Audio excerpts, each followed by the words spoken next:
What's going on, y'all? This Greg. Greg said it. I'm inside today and back with another one for y'all. I want to thank all the subscribers and everybody who's been tuning in and keeping up with everything and just being loyal supporters and comment on the videos. And everybody who's watching, go ahead and hit that subscribe button. Make sure you all are tuned in to what's going on. Got a season still left, guys. We still have Oregon State coming up this week, Arizona coming up, Washington State, and Utah. So we got some good games left. And the big thing now, Oregon State, they said it has a defensive line a lot like UCLA. I think maybe even Utah. I know Arizona's hot. Washington State, they still can do a little something. They got a decent quarterback. They won some key games early in the year. They also lost some. Everybody's been beating each other. Like I said, I feel like CU, all things equal, as far as what their potential is, not the penalties and the mistakes and the mishaps they've had, which comes from being a new team, new coaching staff and stuff like I talked about. I think they could easily have been, at that, that 6-1, now 7-1 mark. They were in the Oregon, not in the Oregon game, but they were in the game with Stanford, of course. They was also in the game with UCLA with all their issues. They were in the game, I'm starting to think, USC was in that game late. Tell the two teams either strong in the first half or strong in the second half. Only game that was nothing and no half was Oregon. So I think penalties played a lot, even with the close games they had, as far as keeping the team in the game. Even if they pulled it off, keeping the team in the game, all the overtimes and things like that, very high penalty games. We can say it's undisciplined. I think it's just chaos. People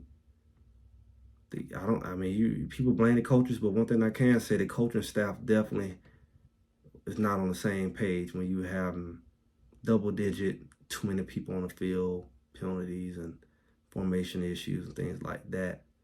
Personnel issues we complain about. I think that has to do with coaching too, because the position coaches have some authority, right? So it's a lot of things we can look at that points to some growing pains, not just as development of the players, but just also the players getting to know each other and the coaches really getting to know each other and coaching together. So you got two things going on, like I said before in prior videos. But I wanted to bring up something, because everybody's been talking about. It's two sides of this thing. Coach Prime is even kind of fed into one side when he say, we can't run the ball. Why try? We can't do it. But we also got to look at the people who say, hey, you should run the ball because that will open up the passing game, right? Some people say it'll take away from the passing game, their stat padding and all of that. That's why they're doing it. But it don't stat pad when you're throwing the ball and getting hit 100 times and only get 200 yards because there's no balance.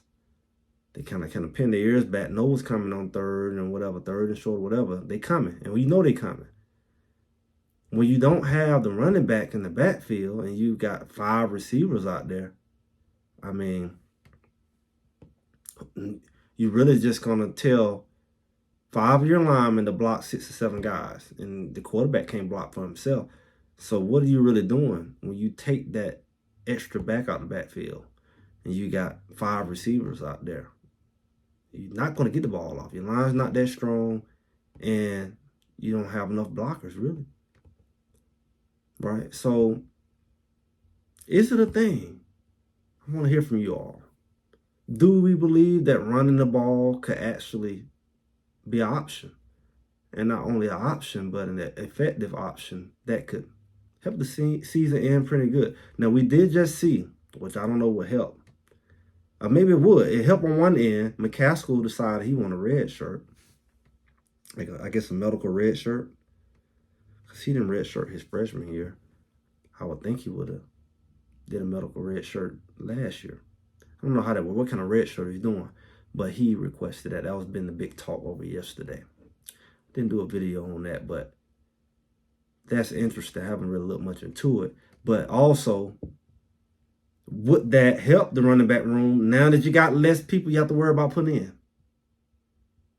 Okay, would that take the stress off? Because in a sense, I felt like having all of these players, we had too many running backs. I hate to have too many quarterbacks, too many running backs, too many receivers, because you're trying to please everybody, and then you're not getting the reps that you should. The players are not getting a chance to get hot or get their momentum because you move them in and out, move them in and out. I seen that with Savion Wilkerson last year, but the running back ended up getting hurt, and they ended up just keeping Savion and with 38 special back there. And Savion was able to move that thing. He was doing good with J.D. Martin, but Martin got hurt, and Savion just took over from there. It wasn't a lot of running backs, and he was able to really get that momentum and get over 1,000 yards, not even starting the first 2, maybe 3 games. So I feel like McCaskill moving his weight. Now you don't have to have nothing to worry about or figure out how to get him in. I don't know. I feel like Savion should get more touches. I mean, you have Hankerson. They kind of same height, but different style running. Savion's like a bowling ball. He round, he fall forward. Hankerson kind of, he's similar.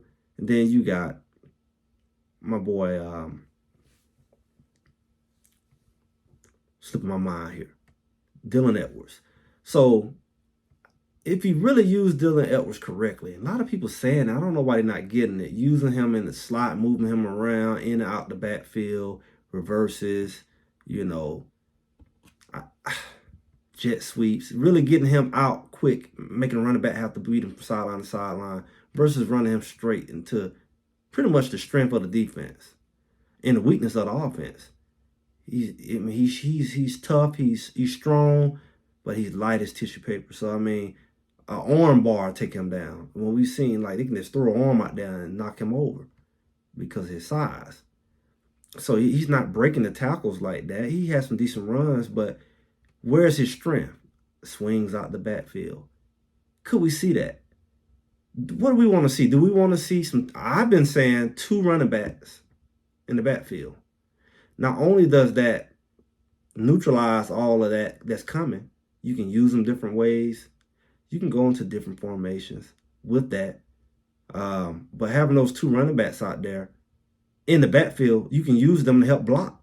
But you also can use them to, run different counters, different running plays. You can swing them out the backfield. There's a lot of things you can do with them in the backfield versus them not in the backfield. We're also talking about bringing the tight end into the offense, helping with blocking, and also being able to chip off on some of those edge rushers. So the formations, I guess, is what I'm really looking at. Running formations would help the line more than spreading out. Like, you really got to hold their own when you spread them out. And it allows them more opportunity to get tricked for, corners coming off the edge, backers coming, all the twists and things inside the interior, and not having that running back, or the right running back, a running back with enough weight in his back pocket to kind of hold up. Because when you're dealing, that's a lot to ask. A guy twice his size running full speed at him, untouched. Will run and save this team? Could run and save them from getting steamrolled in against Oregon State? Will it save them against the Arizona, who recently won? Who they beat? I'm slipping here. It's like going to Washington State, I think on a Friday night. It's probably going to be cold. Like, depending on what these games look like up to that point, what are you even playing for? Are you still playing for the hopes of winning the bowl game? You got to win one of these, right? It would be good to win 2 of them. It's like, what are you playing for at this point? Because you're playing for health. Because if Shedeur keep taking the hits that he's taking, I mean, how does he finish this season against strong defenses? It's not like it's 1 or 2 games left. It's 4. You want to preserve him. You don't want major injuries, but you also want him to be able to perform. Or else you just put a backup in there if he's not going to be able to do what he need to do. He's willing to play. He's willing to fight. Could the running game take pressure off Shedeur? Could the running game keep the defense? It should keep the defense honest, but can it actually produce with our line? That is the question. People say, yeah, we should do it, but we can't. Is that true? Because running blocking is different from pass blocking. Pass blocking, you have to absorb, so you have to be strong. You have to absorb the momentum, and you giving him more room to make moves and things like that versus getting to him quick and sticking to him. I think you have more time here. You think you have more time backing up, and if he's fast, it's 1,002, boom. If he's coming out the ball, 1,002, he may give you 3 seconds right there. It's almost like, even if you pass, run block. And I'm not talking about run block far as go to the next level, but just take away some of that momentum. We've seen something very interesting, and we may see it again. UCLA wouldn't even get down. They stood up. Every last one of their linemen, nobody put their hand in the dirt, which was different. Nobody. So they gave themselves the ability to come or not. They gave themselves the ability to do those stunts right off rip because they're standing up. Move even more easily. Change positions and change alignment. With them doing that, that definitely could have made some other schools like, we can do that too. So the run block had not have been, but now that I say that, would run block been easier with a guy standing up? Because typically, if you're on a defense and they running, you want to have leverage. You want to have the ability to get up under a guy. If you standing up a yard or two off the ball, it's actually in favor of the person who get off the ball first. And I'm thinking the person who got the ball the quickest in that situation is the man who's already got his weight on his hands. I played a little line in Little League and things like that. Unless you just gonna just get dogged and just slang you. You up on him and he's standing up. Now I gotta also keep in mind that if we pass blocking every time, our lineman's hands not in the dirt either. They kind of sitting in a 2-point stand themselves. So I guess everybody's standing up.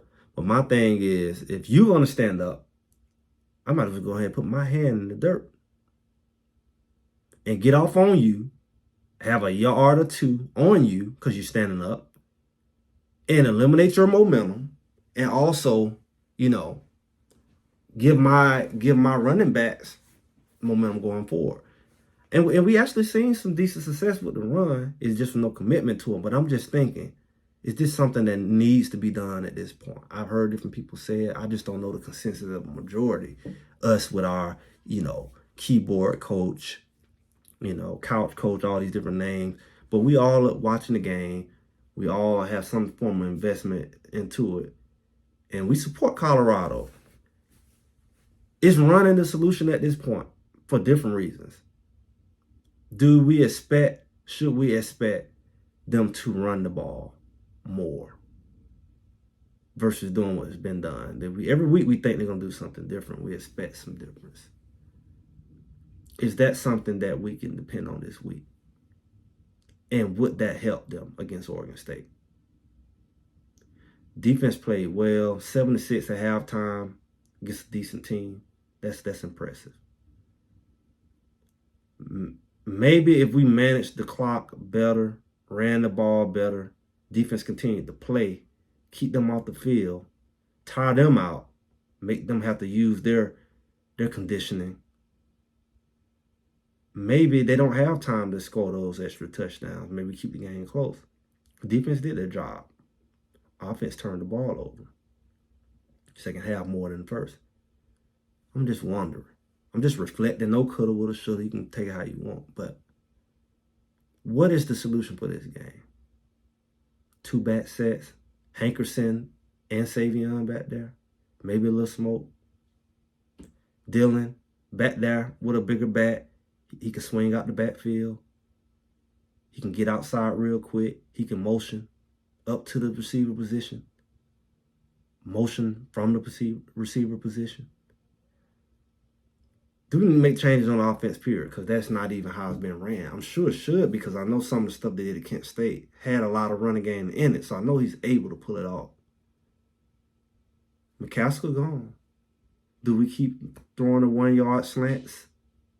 Receivers dropping the little hitches, short little pass routes that don't give you number 3rd and 8? Or do we run this ball and get 4 yards a pop? At least 3. So we can't run the ball, but you got 3 on 1st and 2nd down. Y'all let me know what you think. I'm just in reflective mode. We got a few days to the game. What you all think? Hit me in the comments. Make sure y'all like, share, subscribe, hit the bell notification. I'll talk to y'all soon.